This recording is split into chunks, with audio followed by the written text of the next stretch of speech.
So hello everybody, my name is Emily with the LEAF program here at Common Good City Farm, and I am out on the farm today in this cold weather to show you guys the pumpkin and squash that we're growing and to do a quick and easy pumpkin or squash recipe demo, a nice delicious pasta you can make using pumpkin or squash and some other vegetables to make a nice and tasty quick meal.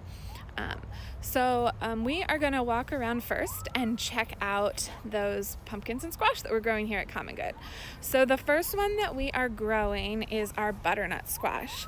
So pumpkins and other winter squash are members of the cucurbit family. So they have these big leaves that look like melon leaves, like summer squash leaves. I'm gonna flip you guys around so you can see this is our butternut squash patch.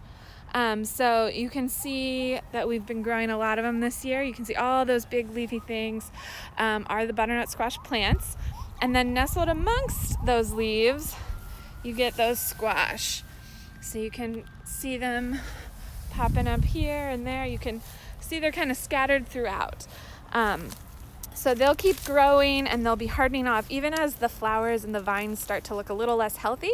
That's around the time when you're starting to harvest them. You can see this one right there is still kind of like a yellow and green color. That's an earlier stage of our butternut squash. And then as they get to be this beautiful shape and tan color, that's when they're closer to ready to harvest. To know when your squash is actually ready to harvest, you would actually want to feel that and see if the skin is tougher than your fingernail. Like if your fingernail leaves a little mark, they need a little more time. But if it feels nice and hard, then it's ready to harvest. And you would just cut it off the vine and then you could do some delicious things with it. Butternut squash and pumpkin, which we're going to talk about as well, are very nutritious, full of fiber, full of lots of different beta carotene, vitamins, all sorts of things that are good for your health, and also pretty low in calories. So it's a pretty good food. And it's very versatile for different recipes. You can make it savory, you can make it sweet. So we're here at the edge of the patch. Show you once again our butternut squash, and now we're gonna walk over to the other winter squash that we're growing here at Common Good, a kabocha squash. This looks a little bit more like a pumpkin because when it's ripe it's that orange color. There are several varieties of kabocha. I don't think they all ripen to orange, but this one does. So showing you just our fields as we walk over to where those squash are growing. You can see what we've got growing right now as we head over to those kabocha squash. We got some beautiful fall greens. We got some radishes popping up, some arugula. But right here, you can maybe notice this looks a little bit like those leaves on that butternut squash. That's because we are here at the kabocha squash patch. It's kind of interplanted with a few other things. But we will look amongst those leaves and see if we can find one. All right, so there is one, still pretty green at the stem and kind of like a yellowish orange color. So that one is, that's one of our squash. It'll probably get a bit bigger and it'll change color as it gets ripe, and it'll actually turn into more of that pumpkin orange color. So these over here are kind of that final ripe color of these kabocha squash. So again, they have those really good vitamins. You can cook these like most other winter squash. If you're more familiar with like butternut and acorn squash and not this kind, you can use it in similar ways. Very good in different recipes. So, and you can actually still see there's still a squash flower there. Our recipe today is also going to use Swiss chard. So I'll show you our beautiful Swiss chard that's growing. We got rainbow chard here, all those different stem colors. So those are the two types of squash we grow on the farm. Hi again, I'm Emily if you're just joining. So those are the two types of squash we grow here on the farm. We are this week in our youth program celebrating Squash and Pumpkin Week. So even though we don't have pumpkins, traditional pumpkins here on the farm, we are excited to be using them in recipes and in showing you different things you can do with them here in this next section as well. Let me see if we can see my setup for our recipe demo, and I'll get over here. So we were talking about those butternut squash. This is one of the ones that was ready to harvest. You know, you poked it and the shell felt hard enough that you knew it was ready to go. And this is also a pumpkin. This is a pie pumpkin. So we didn't grow this here at the farm, but this is the type of pumpkin we'll be giving away to the youth program in our pumpkin exploration kits this Wednesday. So definitely stop by on Wednesday to pick up a pumpkin kit for your kids to be able to do a lot of fun science and recipe ideas with that. But what I have done already, since we're outside today, is I have roasted both those butternut squash. I roasted some of this pie pumpkin, and I roasted some jack-o'-lantern pumpkin because I was carving a pumpkin and I said, let's carve that up. So I'm gonna show you sort of how they look. This is that butternut squash shape. This was a mini one, so you can see it's very little.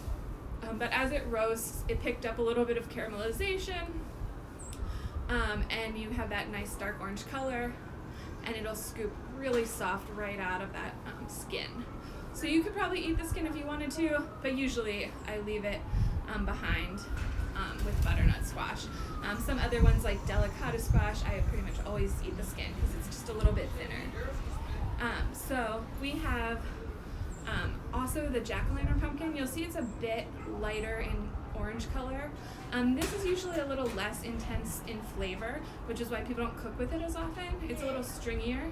You can technically eat this, but it is just a little bit less flavorful. So you might want to use more, or it goes really well in a soup where you're going to add a lot of spices and something like that. And then these ones that I've sliced up into kind of crescent shapes, this is our pie pumpkin coming right from this guy. So we've got our pie pumpkin. I cut this one into these wedges so that it could cook pretty quickly in the oven and get some nice, again, caramelization on the sides for what I'm doing today. So depending on the size of your piece or how big your pumpkin, if you even put a whole half pumpkin in the oven, that would affect how long you roast it. But I put these in the oven at 400 degrees, about maybe 40 minutes for some of the bigger pieces, and some of the smaller pieces were probably done sooner. I did it on a couple different trays and then combined it all here. So for this recipe today, we're making a squash or pumpkin, so you don't have to have both. You can just choose one and get that for your recipe. And we're gonna do a simple pasta dish using our squash and some Swiss chard. So the first thing I did was roast my squash up. And then I, at home, used a skillet like this, some fresh farmed garlic that I chopped up into a really tiny dice, and I sauteed the garlic with a few leaves of Swiss chard. So that's what I have in here, is my Swiss chard, and I'm gonna, this has already been sauteed. I'm gonna pull it out into my pan so you guys can kind of see it a little better.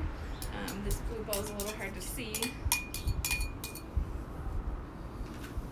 Alright, so we've pre-sauteed some Swiss chard, looking good in there. I'm not making a very big batch today. This wasn't a full bunch, but you could definitely do a full bunch if you were making it for your family. And then what I'm going to do is I'm going to use my squash and pumpkin. So since I already roasted them both to show you guys, I'm going to use a little bit of both in my recipe and see if I notice the difference in the taste. So what you could do is you could use your knife to sort of cut it and dice it into chunks.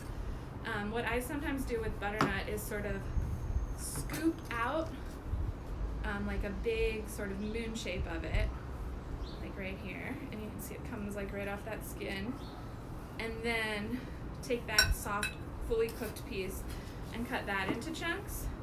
You can also dice it first into cubes and then roast it like that. It'll be a lot faster, but butternut squash is pretty hard, so it's a lot more work to cut it first. I'm also going to use some of my pumpkin crescents. These got so nice and caramelized that I'm actually going to leave the skin on and just cut them into some chunks. Alright, So if I was actually doing this in real time, just as I would have roasted the squash first, then I would have been sauteing my Swiss chard and garlic. Put a little onion in there too for some extra flavor. And then after that's done sauteing, or while that's going, you want to boil some water, boil some pasta, just following the package directions. I've done that with some shells earlier today. And then you're gonna take your pumpkin chunks and put them into, I just say bite-sized pieces, whatever you like. We're looking more for chunks here than really making a sauce with it, but that's another thing you can do. It's really versatile. You can sort of mash it up and have a bit more of a sauce effect with your pasta. So I'm gonna cut through here, get a little bit more of this butternut off of the peel. Right, so we got some nice chunks here. I'm even gonna throw in a little bit of my jack-o'-lantern pumpkin. We'll just have the full mix. But definitely if you are preparing for this, you only have to get one type. All right, then I toss my squash in here just to warm it back up. Mix it in with those Swiss chard. I'm also today going to use a little bit of the end of season cherry tomatoes. So we still had some beautiful cherry tomatoes growing in the youth garden. I thought, let's mix those in here too. So I'm just going to cut them in half. You kind of want to make a bridge with your fingers around it and then cut straight through the center with the knife so your fingers are safely around it. It's not rolling around on you. Cut those up. I pre-cut most of them. So we're going to toss these in here too. And mix that together. And then you're going to keep that on a low, medium heat. You're going to let it sort of come together a little bit, cook up a little, and by the time your pasta's done, you're going to want to toss that right in your dish as well. So you're going to mix that in. And to sort of create a sauce, you can add a little bit of water. Mine has a little bit of water with it. And a big chunk went right in, but that'll be delicious. So you could use water from your pasta pot, some hot water will help make a sauce. You could use some vegetable stock. I'd add about, a half cup to sort of make this into a bit more of a saucy pasta. And definitely, if you use water or if you use stock, this is a point we're gonna drizzle with a little olive oil. We're gonna add a little bit of salt and a little bit of garlic. Well, I put fresh garlic in earlier, but if you didn't have fresh garlic, you could definitely use some garlic powder.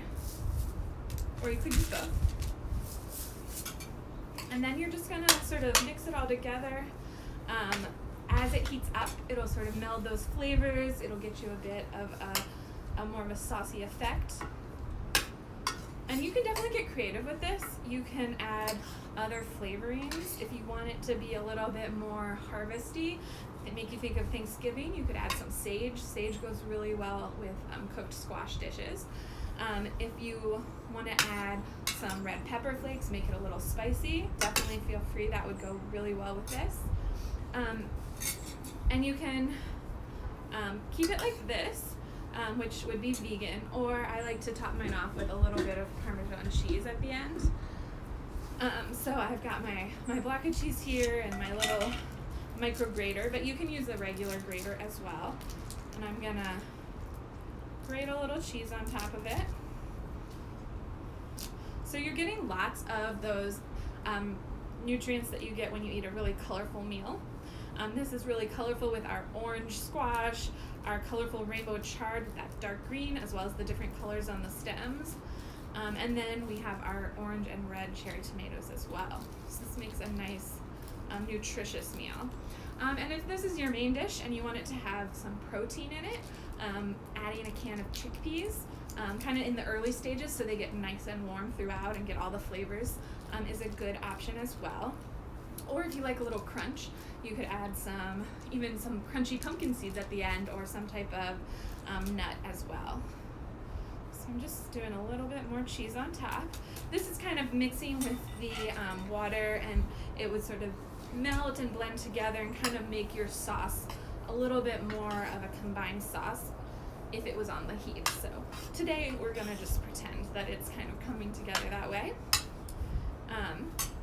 But you can see we've got a beautiful mix of colors, a beautiful pasta dish. I'm gonna serve myself a little bit right now. Get some, you can use some tongs to help toss things together, or in this case it looks like the spoon's gonna be the better tool. Get a nice plate of it. Make sure you get those green veggies too. Drizzle a little more olive oil on at the end if it needs it, if it doesn't have a lot of sauce going on. And then this is gonna be my delicious dinner for tonight. So let me give it a taste. Make sure I get a piece of that pumpkin and squash since that's the theme for this week.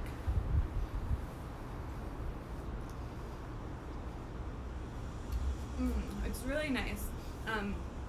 Really, on this nice cold day, this warm pasta, the squash is like low in calorie but feels very hearty because it's a bit more of a like sort of chunky vegetable, and you're in that fall harvest season. So it's very tasty in my opinion, and I hope you will give it a try. You can get a really nice bite with everything on it. I won't take it though, so that I'm not talking with my mouth full. But thank you for joining me today to look at our squash on the farm, to try this recipe. Hope you try it out. We are going to keep doing these on Sundays, but because of daylight savings, we will be switching to 3:30 starting next week. So hope you can join us then, so that we can still be outside and show you our beautiful farm in the daylight. So we hope you'll join us next week at 3:30, and thanks for watching.